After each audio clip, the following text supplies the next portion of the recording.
Hello guys, welcome to Doctor Class. In the last session, we were discuss about the cell envelope system of prokaryotics, and as well as we were discuss about the characteristic features of each and every layers which are present over the protoplasmic content of the bacterial cell. And we were also termed mesosome and the staining.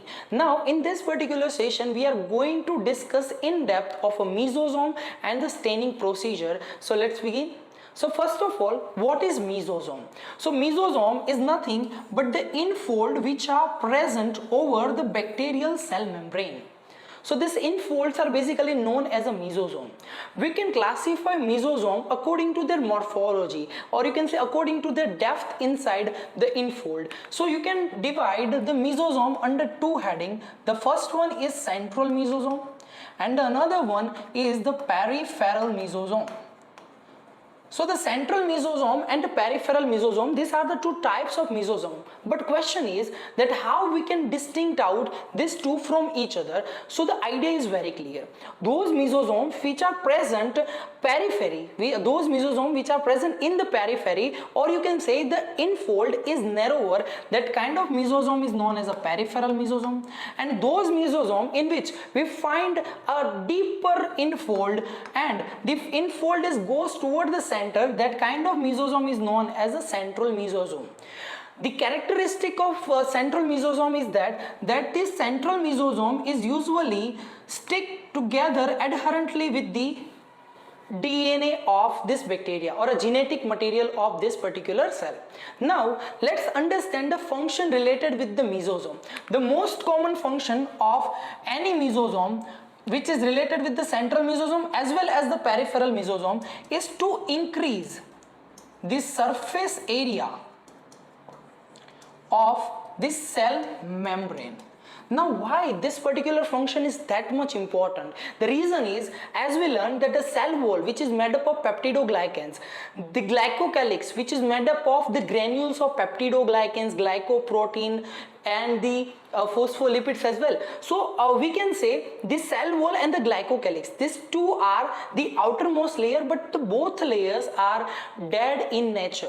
Here the only living layer which is present over the bacterial cell is the cell membrane, and the cell membrane is the barrier between the inside world and the outside world, and the cell membrane is the one in which you will find the different type of protein and the phospholipid which are the carrier for the substance from outside to inside and inside to outside. So for the movement of substance outside to inside and inside to outside, the membrane which is responsible is what? That is the cell membrane, and hence the whole metabolic response or whole metabolic activities are basically depend on what? Basically depend on the cell membrane. And hence if the mesosome will lead to increase in the surface area of cell membrane, then what happens? The functionality will increase. So that is the benefit given by the increase in the surface area.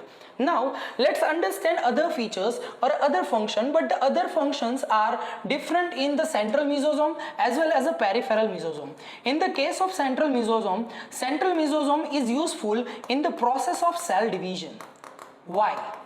The cell division is the process in which there are two steps. One is a karyokinesis and one is a cytokinesis. Karyokinesis means the division of nucleus and the cytokinesis is the division of the cytoplasm. Is it clear? Now understand one thing, that in the bacteria, which are the primitive type of organism in which the karyokinesis, or you can say here the karyokinesis is actually not done. Why? Because there is no chromosomal structure present, but the cell divide by the furrow formation here, right? So during the cytokinesis, you can say cytoplasm should be divided, right? So during division of a cytoplasm, what happen? This furrow will more goes toward these cytoplasmic centers and will reach up to the opposite side of a cell membrane, and ultimately what happen? Ultimately cell will divide into two parts. So this is the important thing related with the central mesosome. Why? Because central mesosome will assist the process of cell division, and more specifically it will assist this process of cytokinesis. Now what are the functions which are related with the peripheral mesosome? The first foremost important function of peripheral mesosome is that the peripheral mesosome is full of the respiratory enzyme. So it consists, it is a storehouse, it is the storehouse of the respiratory enzyme, and the respiratory enzyme are important. Without the respiratory enzymes, the cell cannot able to perform respiration, and the respiration is key process by which what happen, the ATP formation leads, or ATP formation takes place. So for the production of energy, they have to depend on the process respiration, and now the respiratory enzymes are basically found under the mesosome. So that's why the mesosome is very important structure here. The another difference is what, that sometime after the furrow formation, after the cell division, the mesosome is a central key point or a central key structure by which the cell wall formation will lead. Okay, so it will assist the cell wall formation. Another thing is that the mesosome also consists the enzyme for DNA replication. It consists the enzyme called as DNA polymerase.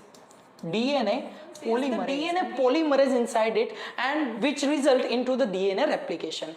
The another function we can see in the BG. BGA means the blue-green algae. So the blue-green algae or a cyanobacteria, these are the photosynthetic bacteria in which the mesosome is filled with, actually filled with the photosynthetic enzyme. And whenever the mesosome is filled with the photosynthetic enzyme, then it is known as what? It is known as a chromatophore. A very important MCQ. So here we are finishing with the talks related with the mesosome. Now let's understand and discuss about the next procedure, which is the gram staining procedure. Now the staining procedure or a gram stain procedure is done for the classification of bacteria, to understand the nature of bacteria. This particular system was accomplished by the scientist named as H.C. Graham. Now scientist H.C. Graham gave us a solution, and that is known as a gram stain. The gram stain composed of a crystal violet, which is the weak alkaline. Which one is a weak alkaline material? Now another thing you have to understand is that only crystal violet is not sufficient to completion of this gram staining procedure. For the staining procedure you need one more substance, which is the iodine solution. The iodine solution is also important for the procedure like gram staining. Now the third thing you have to understand is the alcohol is also important for finishing or completion of this gram staining procedure. So let's look on the procedure now. So if I take a slide, okay, now this is a slide, you can say it is a smear. Smear is what? Smear is the plate in which we do some experiment. And this slide is filled with what? This slide is filled with the cultured bacteria. Bacteria which we cultured in the laboratory medium. Now what we will do, the first step is to administration of the crystal violet, which is the weak alkaline solution, which is made up of two other chemicals, gentian violet and genus green, right? So after the administration of crystal violet, what you have to do, you have to apply 0.5% of iodine solution, which lead more receptibility towards this stain. Now afterward what you have to do, you have to wash this with the tap water. Under the slowly tap water you have to wash this smear, right? And afterward what you have to do, you have to administer the pure, or you can say strong alcohol. And if the bacteria retain the color after the alcohol administration, then it is known as a gram positive one. And if bacteria reject the stain after the alcohol application, then it is known as the gram negative bacteria. So this is the discussion about the staining process. So now let's see some basic question. The first question is, arrange the following steps in the correct sequence as per the gram stain technique. So these are the points and these are the option. You can pause the screen and give answer. Yes, so let's understand here that the option 3 and option 4 are in the front. So read that the treatment with absolute alcohol, obviously it is the last procedure. Okay, it is the last procedure, and staining with the weak alkaline solution crystal violet. Yes, it is the first one. Afterward, what we have to do, we have to treat it by the 0.5% iodine solution. Afterward, we have to wash it with the water, on a tap water you can say, and afterward you have to apply the absolute alcohol. So this is answer is the A. So A is the right answer. Let's look on the next question. The next question is mesosomes are the infolding of a cell membrane in which?